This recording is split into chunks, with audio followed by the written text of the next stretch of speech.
So it is stewardship season at Union Congregational.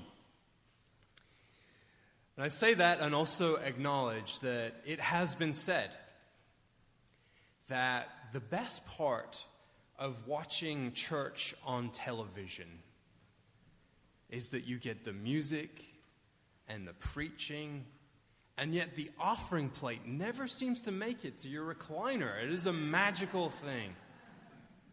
And when I say it has been said, I mean that has been said by a member of my own family a couple of times.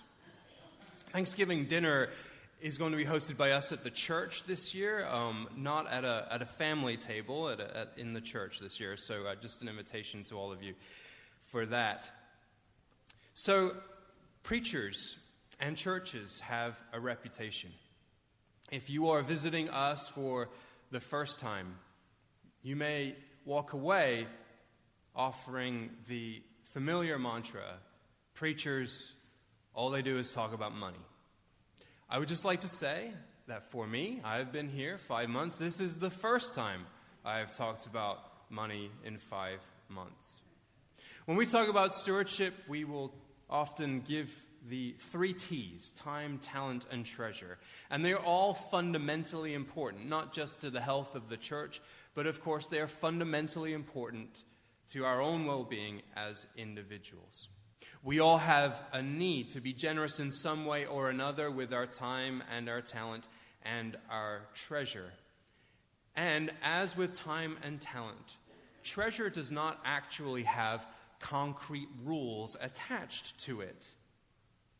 What I want to do this morning is share with you what I offer in inquirers classes to people who are looking at or thinking about becoming members of this congregation. Most of you here are already members, and I can't imagine that you are so interested in doing it again that you're going to come to an inquirers class. So I would like to tell you today, not because I want to badger you, not because I want to make this a guilt-based pitch, not because I want to make anybody feel ashamed, not because of anything except that I want you to know that this is how I talk about this particular topic. I do not ignore the topic of treasure because it is actually pretty important to me, not as a preacher or a pastor. It is important to me because I am a person of faith. So, when I talk to people in inquirers classes, I say there are lots of ways that you can think about this topic, but I will offer you 3. The first is what I call the Wesleyan approach to stewardship.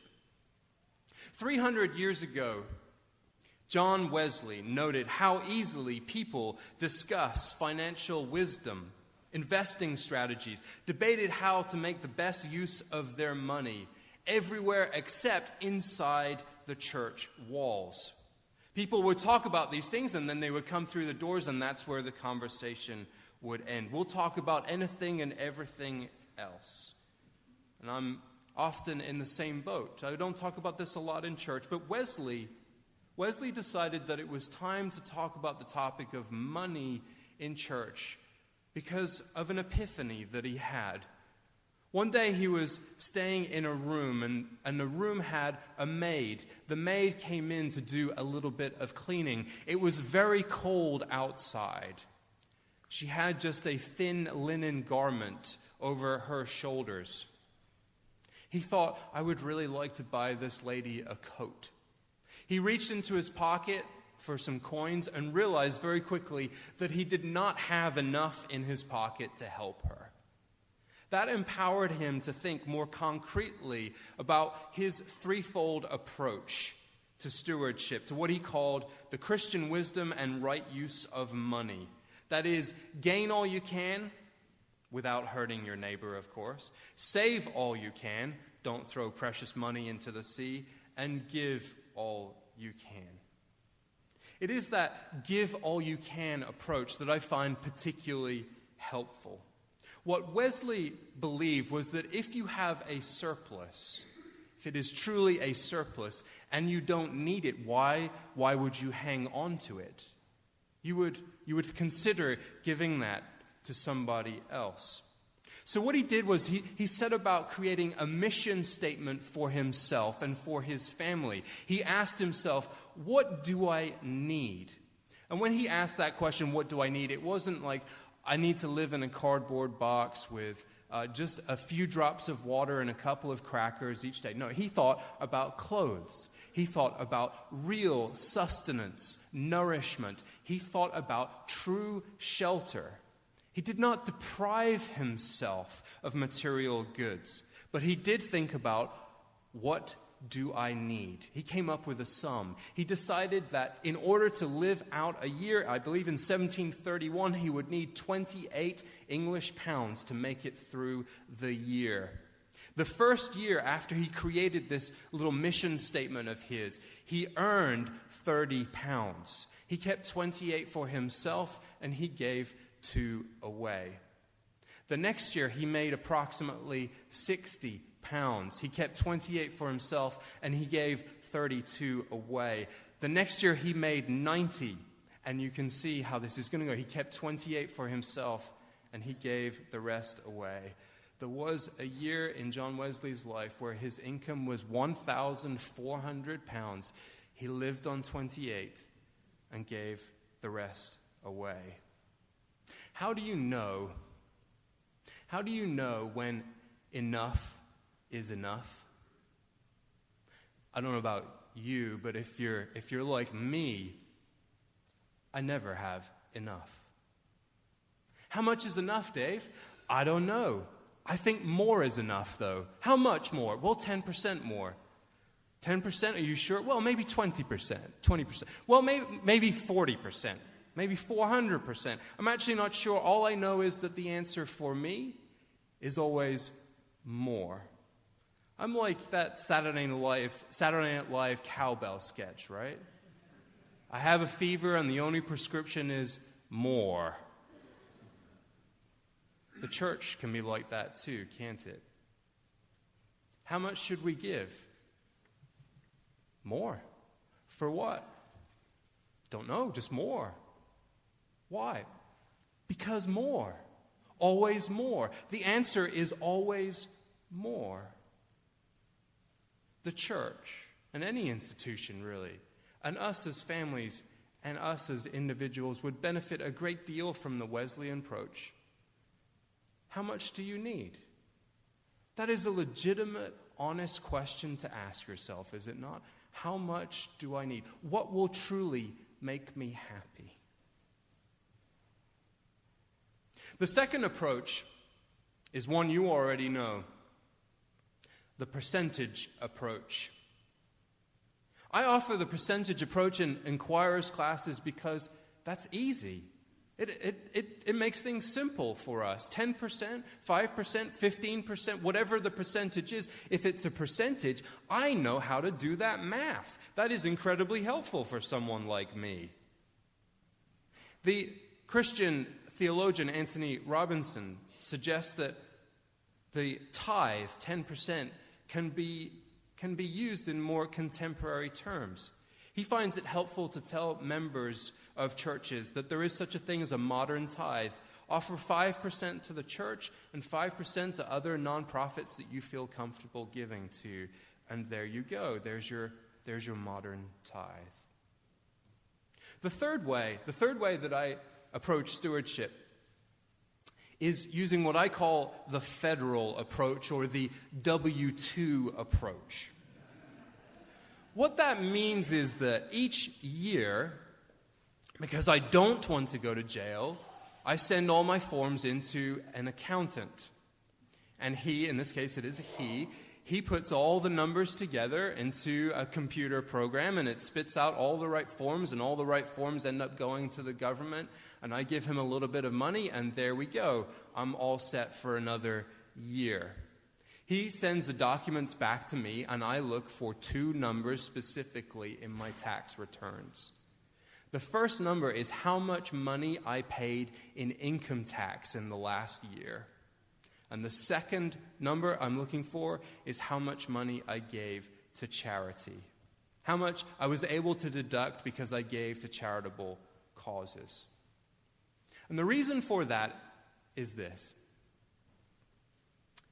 I am a naturalized citizen of the United States of America. Like most naturalized citizens, I take my right to vote very seriously. I think concretely every time I take the Pledge of Allegiance about what I am actually saying, because I have not said it since I was in kindergarten. So I take my citizenship in this country very seriously. But I try to take my citizenship in another place, what some may call the kingdom of heaven or the realm of God, even more seriously because it is how I choose to primarily identify myself. Yes, an American. Yes, a father. Yes, a husband. But certainly a person of faith. I wish to identify myself as a generous person before anything else. My identity as a person of faith before anything else. And so I look for key markers, key expressions of that identity. It's true in Mark's gospel. Jesus is commending the older lady and her generosity. But there is so much more to that story, of course. Jesus says, "Truly I tell you, this poor widow has put in more than all those who are contributing to the treasury. For all of them have contributed out of their abundance, but she, out of her poverty, has put in everything that she had, all she had to live on." That is preceded by several sentences from Jesus about people who wear things like this. They parade around in robes and fancy clothes. They talk a good game. They offer prayers publicly so that everyone else can see them and hear them. They are so madly in love with their own reflection and hearing their own words. And Jesus says that in order to provide a dichotomy with the lady who is putting in her coins at the treasury. The point, in part, is that not a darn soul who could have put his or her hand on the older lady's wrist does so. Anybody could have come by, put their hand on her wrist, and said, No, it's okay. It's okay, widow. I got this for you." There was nobody who could be the church for her in that moment. There was nobody who looked her in the eye and said, "I've got this. Keep your coin so that you can eat." The journey for widows in Jesus' society was incredibly rough. They were usually left to fend for themselves, and then here she is in a crowded place with a whole bunch of religious people. And no one says, "Let me help you." This is a story that speaks loudly to me with regard to my own citizenship, not just as an American, but also as a person of faith. In our confirmation class, we have identified 4 pillars for our confirmation group this year. The 4 pillars of confirmation class, 15-16, are faith, prayer, morality, and story.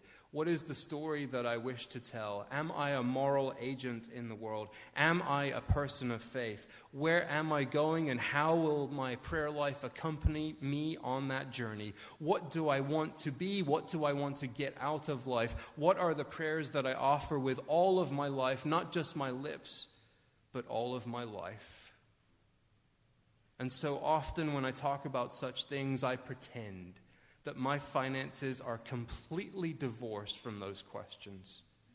Completely divorced. And so I must ask myself, before I ask you, I must ask myself again, why? Why do I give? I, like you probably, have a need to be generous. I have a need to live out my faith. I have a need to organize my priorities. I have many needs. I also have a need to know That when something comes out of my wallet, that I understand what happens to it when it leaves and it is deposited or landed somewhere else. My last congregation that I served, we had an expression that we used frequently. We would say $1 in equals $1 out. What that meant was that we actually took a financial tabulation of all the ministry that occurred in the life of the community.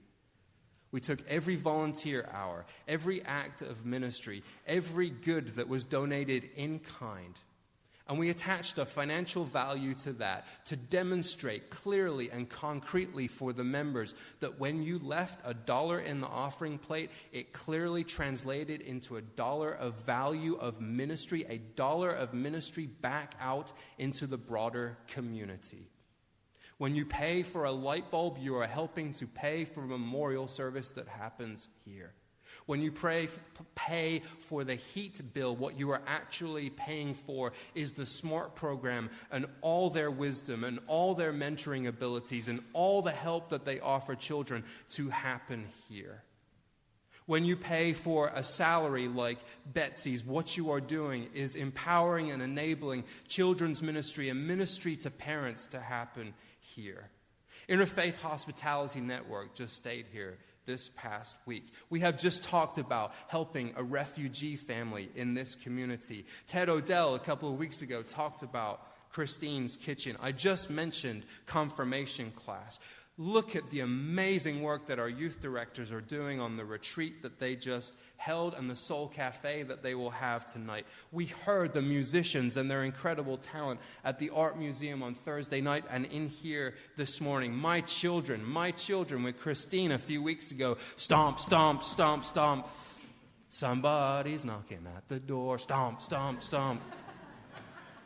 The folks who will and have gathered from a congregational life committee for drinks and food and fellowship, the dinner groups and conversations that happen here, the book studies, listen up, limber up, pet blessings, baptisms, memorials, Boy Scouts, Montclair engineers, $1 in, easily at Union Congregational is $1 out. The issue with giving at the church is that very often it seems so intangible, so divorced from a concrete reality, absent of any story that I can see with my own eyes. The preacher or the liturgist will make the call for the offering and say things like, we should give to God's mission and vision for our community. And so it feels like there's a vague tax that is being portioned out on a vague activity being done by people that you vaguely know. But the reality is, the actual right here, right now, in this place and in this space, is that these folks who are doing the work of ministry are your neighbors, these are your friends, and this is what we are doing right here, right now, in reality. However we do it, however we think about it, being the church is a spiritual act in the here and now, with real ministry for real people in the very real realm of God, which unfolds before you in the witness and activity and testimony of the ministry of this congregation. And that, my friends, is a beautiful thing. No, there are no prescriptions. There's no finger wagging. This is what you must do. I simply say to you, we all have a need to be generous. And God's mission in you and God's vision in you unfolds here in this place. And so with that, may God's peace be with you all today. Amen.